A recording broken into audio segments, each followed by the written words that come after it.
Hello, everybody in Magnetic Femininity and the Magnetic Feminine Woman Academy. Thank you so much for joining me for today's Inner Work Wednesday.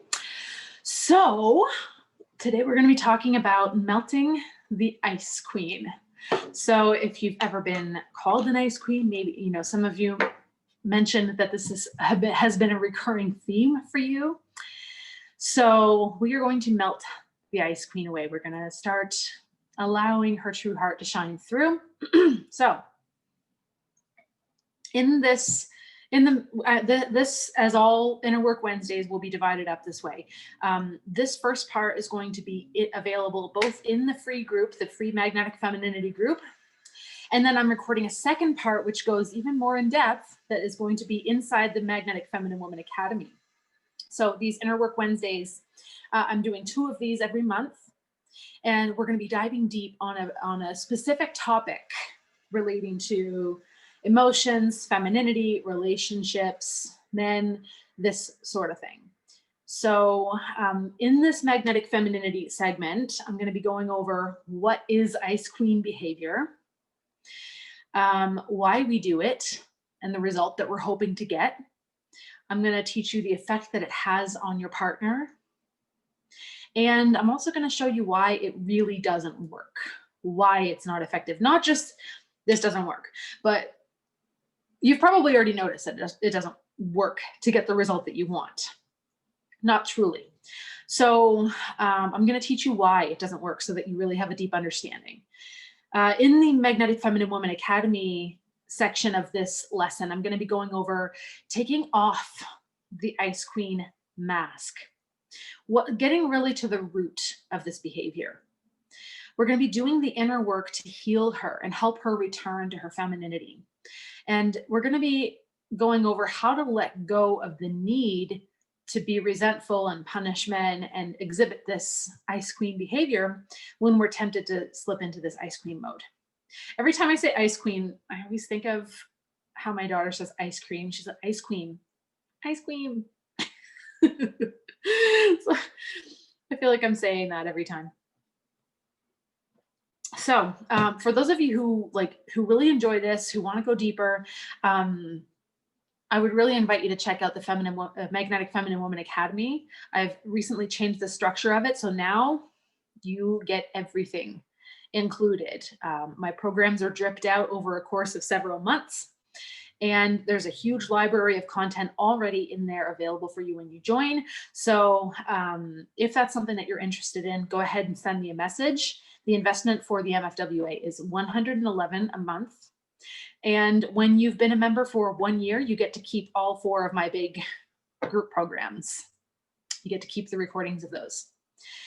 So let's dive in, shall we? I really want to encourage you to take a moment and set the intention to be open and receptive here.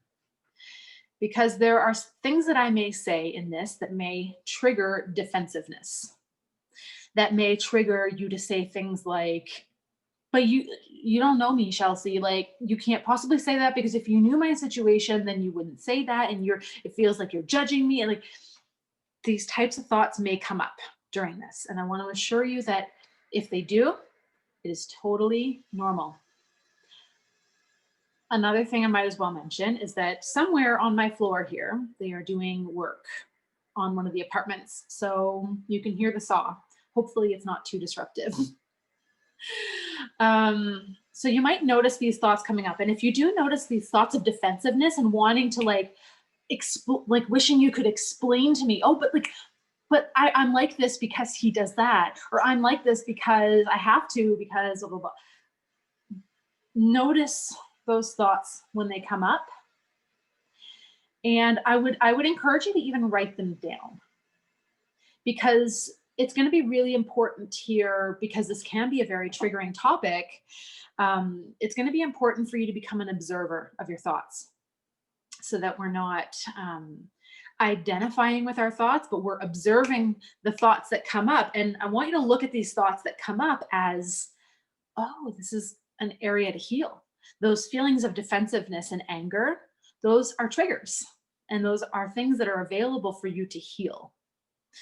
So just be aware of that as you listen to this workshop. So, what does it mean to be the ice queen? When I say ice queen, what am I talking about? I want to get clear on the definition here so that we understand. The ice queen is harsh. She uses her words as a weapon. She is unnecessarily blunt. Now, I can be blunt at times. However, we have to ask ourselves, are we being blunt because that's genuinely what feels true, or are we being blunt because we're subconsciously and subtly trying to hurt somebody? The ice queen is unforgiving. She makes people jump through hoops. She doesn't forgive easily. She holds grudges. And even when she says that she's forgiven somebody, she will often bring up the past, even though she claims to have forgiven. She has high expectations of everyone around her, like staggeringly high. She is always disappointed and let down by the people around her, but she covers up those feelings with blame, with resentment. She covers up those feelings of disappointment. And we're going to get to, like I said, in the MFWA section, we're really going to get to the root of why when this behavior comes out, why you're doing it. And, I want to let you know that in no way, shape, or form am I judging you when I'm teaching on this, because I have been the ice queen more times than I can count. I have been all of these things. Excuse me. So the ice queen, she has high expectations that people fail to meet all the time. She has, and often the thing is, she will often say, I don't expect a lot. She does. Her expectations are very rigid. And when people don't meet them, she unleashes her wrath upon them. And she has demands that people be the way she wants them to be. They have no space to have their own process, to be who they want to be, to have their own reasons for doing things. They have no space. She's highly disconnected from herself. And I'm going to explain more about what that means later. But disconnected from herself, what that means is she's on the surface of her emotions. She feels anger or blame, or those forward emotions, right, of deflecting it onto other people, deflecting the responsibility onto other people, but she's disconnected from where her responsibility lies.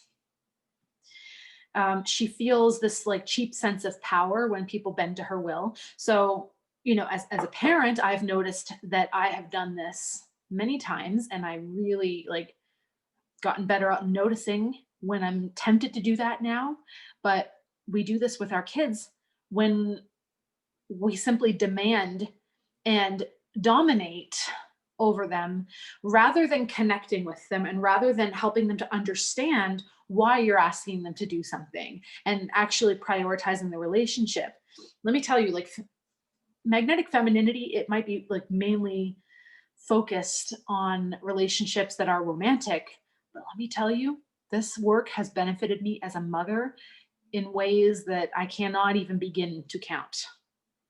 So, this cheap sense of power from people bending to her will, feeling like, there we go. And, when we do this to our romantic partners, right?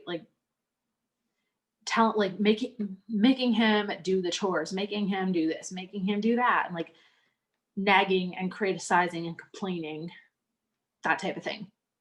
She punishes.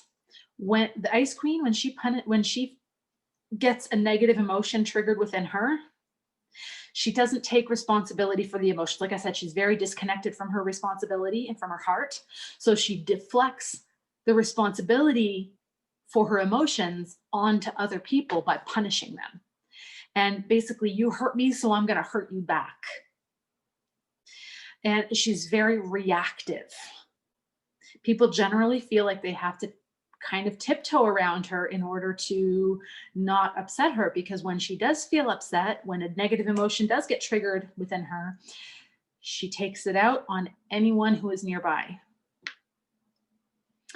So those are, some of the quote unquote, or I was going to say qualities, but I guess I should say characteristics. Those are some of the characteristics of what I mean when I say ice queen. So how does this manifest in terms of behavior? First of all, the silent treatment.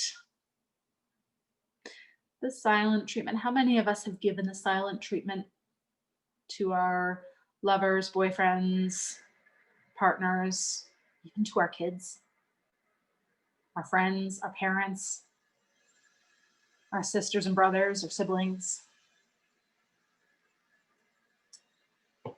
The silent treatment. And, I'm going to explain why this is so problematic so that you really get it. Because it's not enough for me to just say, don't give the silent treatment, right? I'm going to explain the full extent of the damage that it does. And I'm also going to, in the MFWA section, really teach you how to let go of this and move through it differently in a more productive way. So the silent treatment, she also punishes people for not living up to her standards or expectations by berating them, criticizing them, complaining, being passive aggressive is a huge way that she punishes people. She objectifies her partner and reduces his value to what he can do for her. So in other words, if he's not doing everything right, if he forgets a household chore that he said he was going to do, or doesn't clean up after himself, and you had an expectation that he should clean up after himself, which I'm not going to say it's an unfair expectation, but there are healthier ways of dealing with it. But she cuts off her appreciation and love for him and admiration for him because he's not doing enough for her. So she's basically reducing him to an object of a doing machine rather than a whole person, a soul. Stonewalling. Stonewalling is when, someone's like trying to connect with you. They're trying to reach out. They're trying to perhaps even apologize. They're trying to have a conversation with you, and you refuse to let them in. You're like, never mind. You know what? Never mind. And, this is a way of punishing. Really, this is a way of punishing somebody for something that you perceive they did wrong. So stonewalling, making men jump through hoops to connect with her emotionally. I see this a lot. A lot of women, and the fears are very valid. I want to start off by saying that the fears are very valid because it is scary to be vulnerable at first. It is scary. And it gets easier and easier and easier. But making men jump through hoops to connect with her emotionally, like sometimes men will try for months to be everything that a woman could possibly, like, to be masculine with her, to be protective of her, to really try to honor her, and she won't let them in. And a high quality man is only going to tolerate that for so long. He wants a woman who will actually let him in. So we can allow connection with men right from the beginning. We don't have to make them prove that they're worthy of a connection. We can allow the connection, and as soon as it doesn't feel good, as soon as it doesn't feel right, we can intuitively sense like that they don't have our best interest at heart or something like that. But there's a lot of healing involved, right, in order to be able to discern that, because a lot of the time it's going to be your fear that's very loud and telling you that to shut down, and telling you that it's your intuition. Oh, I'm intuitively guided to shut down. That's your fear talking. So we can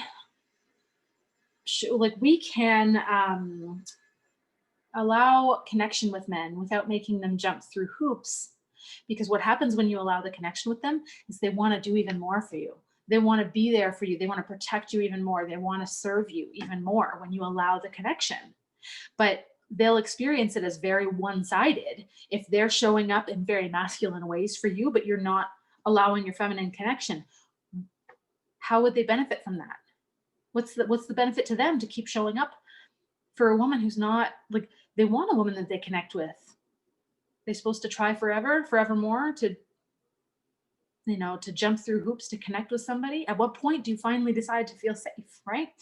So making men jump through hoops to connect with her emotionally, making people jump through hoops to gain her forgiveness, so not forgiving easy, believing that they're not sorry enough. I don't like the way you said you're sorry. And I don't think you've thought about it long enough. I don't think, I'm not ready.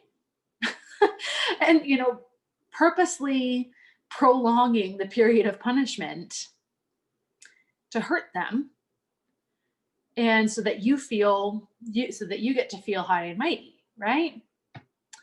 And let me tell you, forgiveness, like being fast to forgive, doesn't mean that you're a doormat, doesn't mean you're a chump. It's actually a great sign of strength. Now,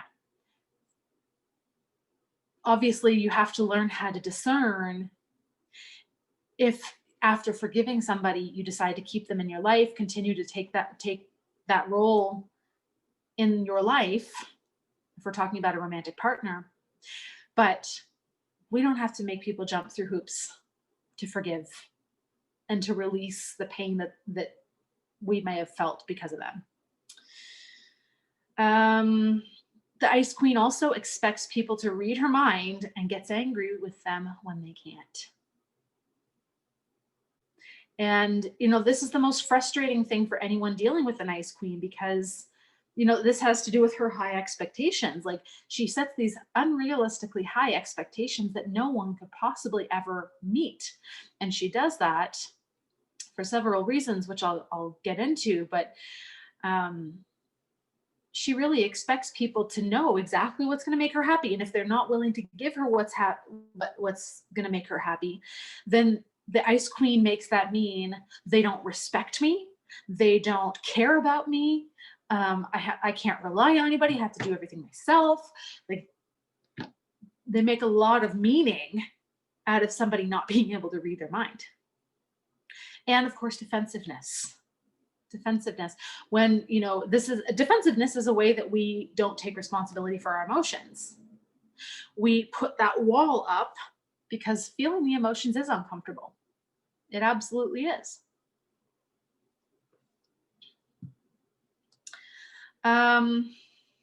Okay, so why do we do this? Why do we turn into this Ice Queen? Like, when I'm describing this behavior, you're probably thinking, oh my God, that sounds awful. And I've done so many of these things. And if you're thinking that, I just want you to know, I want to remind you that I'm not judging you, and I love you, and I've absolutely been there. So there is no high horse in any of my teachings, because I learned it all from experience. But why do we do this? When we understand why we do it, we can have more compassion for ourselves. So, the most obvious answer about why we do this is because it's what we witnessed as kids from our mothers, most of us. Most of us did not have a mother who really understood emotional intelligence, who knew how to be in her feminine, who knew how to process emotions, hold space for emotions, hold space for our emotions as children. Most of us did not grow up with a mother like that. So it's only natural. Like, we learn our model of femininity from our mothers, and our model of masculinity from our fathers, or, replace mothers with primary female caretaker and masculinity with primary male caretaker. Like, whether that's, for parents that were single parent households or grew up with your grandmother, like whatever the case is, it's the primary female that you grew up with, primary male that you grew up with, whatever that looks like. So that's like the most obvious place where we learned it from. But if we peel it back a little bit more and go under the surface, which I always encourage you to do, it's that it's that the Ice Queen feels unsafe in experiencing negative emotions. So yes, she may have learned this from her parents, but that's the surface answer, and that doesn't really help us, does it? It might help you have more compassion for yourself, where you're like, okay, well, I understand why I tend to do this because it's what I learned, right? When we're kids, we don't question what we're absorbing, we just absorb it.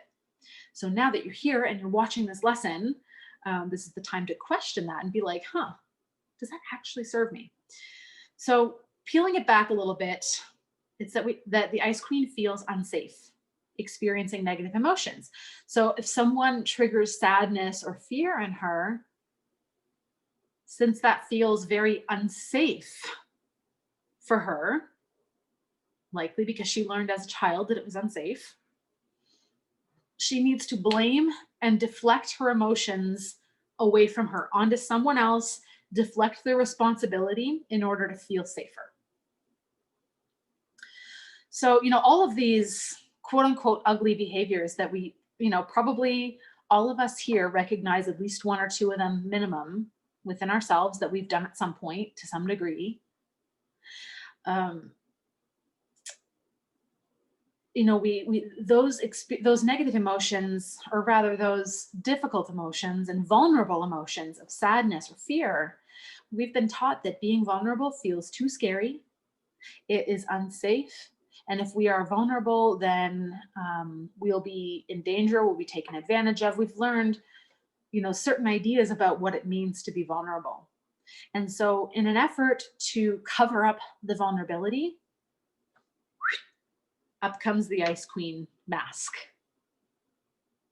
as a way of defending herself from having to feel vulnerable. So like I said, if someone triggers something that makes her feel sad, her immediate instinct is going to be to cover up the sadness or the fear with anger and make it someone else's responsibility, because of those feelings of sadness and fear that are underneath all of the behaviors that I mentioned. It feels too hard, and no one taught her how to handle that. So if you're recognizing yourself in this, I want you to just sit with that for a minute and give yourself some compassion and understanding that if you've exhibited these behaviors, it's not because you're a bad person. It's because no one ever actually taught you how to sit with these vulnerable emotions and allow them. No one ever showed you how to be safe in these emotions. And so, of course, your inner distorted masculine energy, your inner, toxic masculine energy, whatever you want to call it. I've come to like calling it distorted. Your inner distorted masculine, 11 on my computer. Your inner distorted masculine energy is going to step up in an effort to protect you and put the ice queen mask on. And ice queen is actually masculine energy, if you think about it. Because all these behaviors are an attempt to manipulate someone else's emotions. They're an attempt to get a result, right? Which is masculine. They are an attempt to protect yourself from feeling emotions that you've perceived as bad emotions. That's your inner masculine energy. Is it the healthiest expression of it? No. But, it's funny that we call it the ice queen because it is actually masculine energy.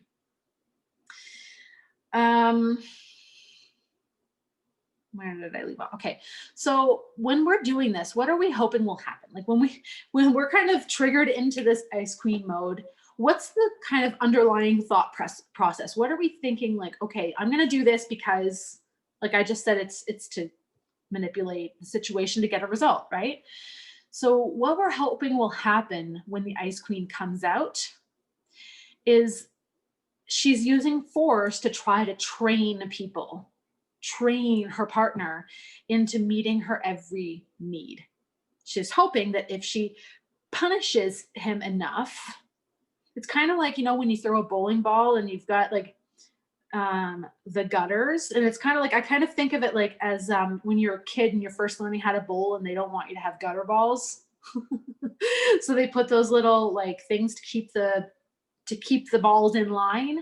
That's kind of what I'm thinking of here. Like the visual that I'm getting is the masculine, or you as the ice queen, is like, if he steps out of bounds, I have to punish him to make sure he stays in line, to make sure that he stays on the straight and narrow, to make sure that he stays on the path to meeting my every single need, so that I get to continue putting the responsibility for my needs on him. And, it's like using negative reinforcement as if he's an animal. And like, I know this might feel like, to hear, but we have to, I mean, the first step is owning it, right? The first step is being like, yeah, I've done that. I do that. It's okay. It's okay. We're trying to control and manipulate his behavior because we are so uncomfortable with the possibility that we will feel sadness or disappointment or fear. So we would rather punish him to try to make sure that that doesn't happen. We would rather dehumanize him and objectify him in order to make sure that he never disappoints us. Sit with that for a minute and think about what we're really doing when we tap into this ice queen energy. We have gotten so uncomfortable. We learned to be so uncomfortable with disappointment and sadness and fear, which are difficult emotions, there's no doubt, that we would rather punish the people around us rather than risk feeling those things. If we punish them enough, then they won't disappoint us anymore. If I make them work hard enough for my forgiveness, then they won't disappoint me anymore. So what effect does this have on romantic relationships? Well, let me put it to you this way. If you were to close your eyes and think of the times when you've been the recipient of the Ice Queen treatment, maybe from a mother, maybe from a friend, maybe even from your romantic partner. Just because he's a man doesn't mean he's not ever prone to this as well. Men sometimes can act like this. 1116 on my computer. 1116 is a special number for me. So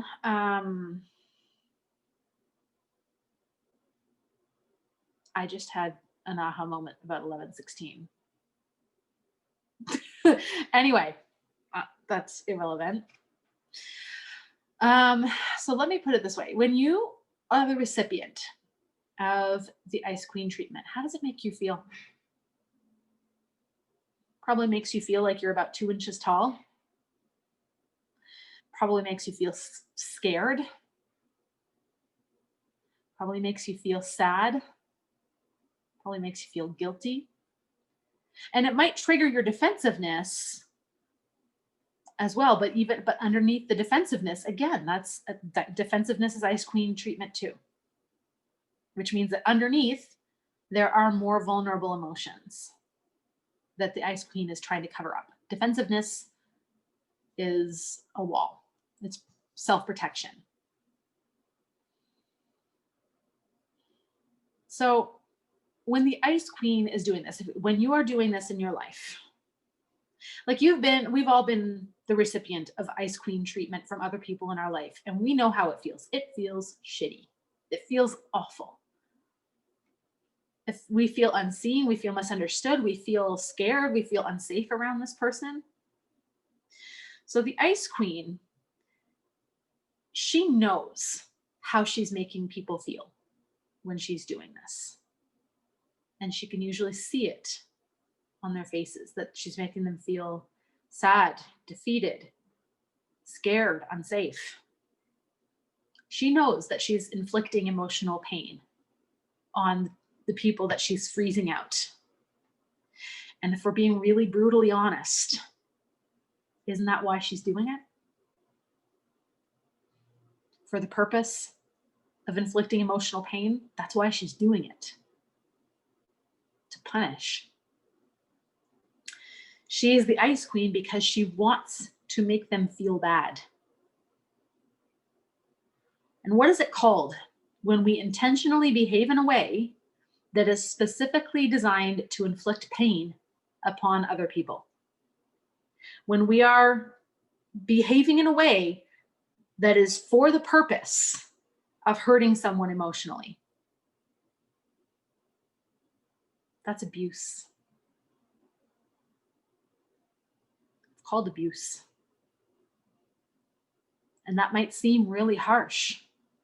You're like, I didn't mean to abuse anybody. I know. I know. And you might not have even realized consciously in the moment that that's what you're doing. But when we are the ice queen, make no mistake, we are abusing the people around us that we love the most, that we care about the most. We are acting in a way that is for the purpose of causing them pain. There is no reason to be the ice queen except trying to punish the people around us. The ice queen is not who you are on a soul level. Who you are on a soul level is so far removed from the ice queen. But we've adopted this behavior as a defense mechanism. So, the first time someone told me that this behavior is abuse, I cried because I was like, I didn't mean to ever. And yet that's exactly what it is. And it felt so awful to acknowledge that. It felt like a pit in my stomach. My heart just wanted to it felt like something was squeezing my heart. But because it does sound very ugly when I say it that way. But we need to call it for what it is if we're going to be really committed to changing the behavior. So this abuse is designed to train him to meet her every need. She objectifies men and uses them to fill a role in her life, making them feel unseen, unheard, and unimportant. When she is the ice queen, she's not seeing who he is as a person. She's not acknowledging that maybe he had his own reasons for the way that he decided to do something or the timeline that he was going to do something. Like, she doesn't acknowledge that he's a whole human being with his own reasons and experiences. She makes her experience right and everyone else is wrong, which is objectification. Nobody feels good enough in her presence. One of the most common reason that men file for divorce is, I could never make her happy. Nothing I did ever made her happy. Men want to make us happy. And if they feel like they can't, then they stop trying over time. And they resort to just walking on eggshells. So like, well, I might not be able to make her happy, but at least if I can avoid upsetting her, right? So that's soul crushing for a man, by the way. That's soul crushing. People in her life feel like tolerated or untolerated, but they never really feel loved and wanted for who they are. They kind of always feel like they're at her service and like what they can do for her. And if they're not doing enough for her, they're not obeying her, then they're not good enough. They're reprimanded, they are punished. Men feel emasculated and they stop trying to impress her because no matter how much they try, nothing impresses her. And lastly, men have no space to take care of their own needs because of her staggeringly high expectations and, that they must attend to or else they're in trouble. They have no space to take care of themselves, to pursue their own desires, to take care of themselves and, other priorities that they have in their life. They're constantly being punished every time they deviate from her expectations. So why doesn't this work? Like I said, the objective is to train him, right? So why doesn't it work? Well, when we have high expectations that we impose on others, that is to say, like we punish them if they don't meet the expectations, then men feel constricted and unsafe around us. This is where, the old ball and chain jokes come from. It's ugly, but We're here to face the ugly truth, right? So they have to walk around on eggshells. They don't have the space to take care of their own needs. And, men, one of their number one values in a relationship is freedom. Now, not freedom in the sense of I get to sleep with whoever I want. When men are in a committed relationship with someone they love, they don't care about that. They don't care about who they can or cannot sleep with, like, because they're in a committed relationship with someone they love. Now, when men want freedom in a relationship, that means they need the freedom to be themselves. They need the freedom to prioritize other things that are important to them. They need to be able to express themselves. They need to be able to make mistakes. But when they don't have the space to do any of that, they feel, because they feel energetically that if they deviate from your expectations, then you won't be okay. And when you're not okay, we all know how that goes, right? Like that, we know when the ice queen comes out and unleashes her wrath, it's very painful for a man to receive. So, like I said, men really value freedom in a relationship. So that doesn't mean freedom to like do whatever he wants at all times, disregarding the relationship or sleep with whoever he wants. But it means freedom to be himself, freedom to take care of the things that matter to him, freedom to experience life from his perspective. And, women think that men are afraid of commitment, especially women who've been cheated on in the past. Women think that men are afraid of commitment, but they aren't. They're actually wired for commitment, but they're afraid of finding themselves in a relationship where there's this dynamic where if they deviate from her expectations, they are punished. Can you imagine? Like, let's just flip the roles for a second. All these behaviors that I mentioned up here, let me just scroll back up. These behaviors, the silent treatment, being punished for not living up to standards and expectations, being objectified for what you can do for your partner, having him stonewall you, him making you jump through hoops to gain his forgiveness, expecting you to read his mind and getting mad at you and punishing you when you can't, getting defensive with you. How can you imagine the shoe being on the other foot?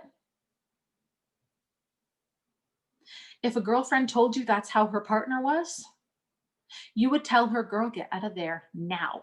That's abuse. But sometimes we forget, because of all the thousands of years that women have been oppressed, we forget that it is, yes, we have more freedoms now, and sometimes we abuse those in the way that it was abused against us. So we don't have the right to do that. Just because it was done to us, we don't have the right to do that. Certainly not if we want a divine partnership. It's just, they're not compatible. So, okay, so that concludes this part of it. So in the Magnetic Feminine Woman Academy second half of this, I'm going to be going into taking off the Ice Queen mask. What's at the root of all of this? We're going to be doing the inner work to help melt her and help her return to herself, return to her femininity. And you're going to learn how to let go of the need to be resentful and punish men, in those moments when we're tempted to slip into Ice Queen mode. So for those of you who are interested in joining the MFWA, I would love to have you. Send me a message and I'm happy to send you some more details on that. It is an amazing membership. I love what I've created there. And so for those of you in the end who are already in the MFWA, I will see you in the next part of this video. Mwah!